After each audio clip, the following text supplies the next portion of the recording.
बांग्लादेशी प्रधानमंत्री शेख हसीना का 15 साल का शासन खत्म हो चुका है। भारी विरोध के बाद उन्होंने पीएम पद से इस्तीफा देकर अपना देश भी छोड़ दिया है। फिलहाल वो भारत पहुंची हैं। शेख हसीना के इस्तीफे के बाद वहां की सेना प्रमुख ने अंतरिम सरकार बनवाने का ऐलान भी कर दिया है। लेकिन इसी बीच शेख हसीना के शरण लेने की बात की काफी चर्चा चल रही है कि क्या भारत उन्हें शरण देगा। आखिर शेख हसीना ने शरण के लिए भारत को ही क्यों चुना है, तो आइए जानते हैं इस रिपोर्ट में इन्हीं सारे सवालों के जवाब।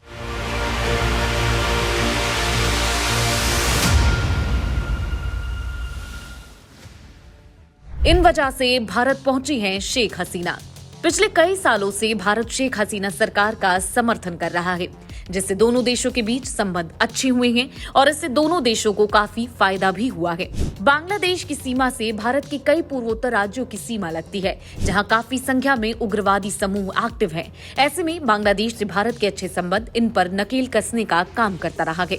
बीबीसी की रिपोर्ट के अनुसार अपने कार्यकाल के दौरान शेख हसीना ने कथित तौर पर बांग्लादेश में भारत विरोधी उग्रवादी समूहों पर नकेल कसी है। इससे दिल्ली में शांति बनी रही है। उन्होंने भारत को पारगमन अधिकार भी दिए हैं, जिससे भारत के पूर्वोत्तर राज्यों से माल की आवाजाही में आसानी होती है। शेख हसीना करती रही हैं भारत की वकालत।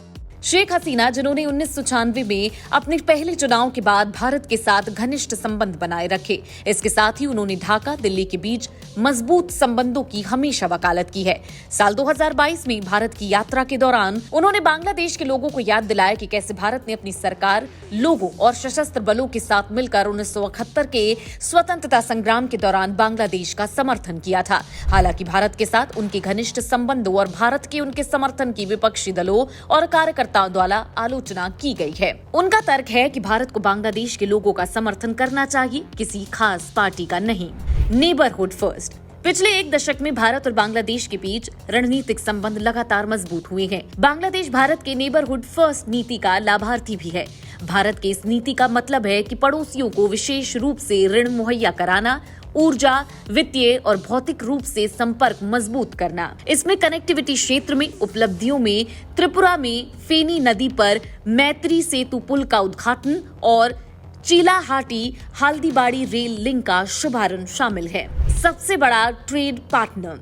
बांग्लादेश भारत का सबसे बड़ा विकास साझेदार है, जिसने उस देश को दी गई ऋण लाइनों के तहत नई दिल्ली की लगभग 1/4 प्रतिबद्धताएं पूरी की हैं। बांग्लादेश दक्षिण एशिया में भारत का सबसे बड़ा व्यापार साझेदार भी रहा है और भारत एशिया में बांग्लादेश का दूसरा सबसे बड़ा व्यापार साझेदार है। भारत बांग्लादेश के बीच 2022-23 के दौरान $2 बिलियन का निर्यात भी हुआ है।